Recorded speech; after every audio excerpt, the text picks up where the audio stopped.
Jean-Bruno Falguière, Scribe de Dieu, chapitre 6. Mes parents. Les années ont passé et je me demandais encore comment a pu survivre ce couple parental à la dérive. Il eut certes des arrangements, des petits et des grands, des concessions ménagères et d'autres plus morales. Sans doute étaient-ils enchaînés par leurs peurs respectives. S'ils avaient du mal à vivre l'un avec l'autre, je n'ai jamais pu envisager qu'ils eussent pu vivre l'un sans l'autre.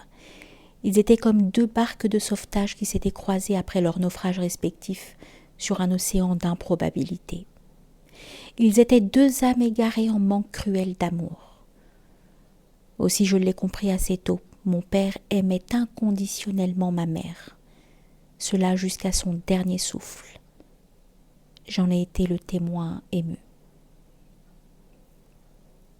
C'est peut-être là que réside le secret. L'amour inconditionnel de mon père pour sa femme fut sans doute la seule chose qui exista dans la vie de ma mère, qui répondit un peu à ses attentes et à ses rêves mélancoliques. Elle n'a pas pu renoncer à cet amour indéfectible. Enfin, il y a un autre point, et non le moindre, qui a profondément compté dans leur histoire partagée.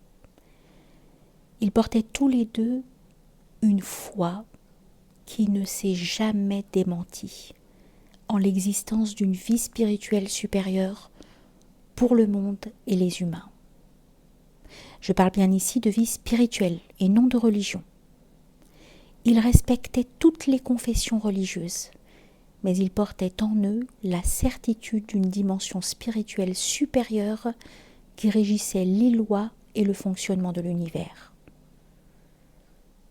Ainsi, mes parents, si peu préparés à l'être, m'ont laissé en héritage le plus précieux des trésors, une conscience spirituelle aiguë et la certitude d'un espoir que je connais aujourd'hui sous le nom de miséricorde.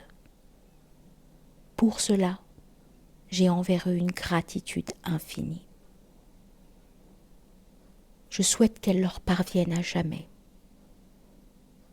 car ils m'ont légué, sans l'avoir mesuré, la clé de l'immortalité de l'amour.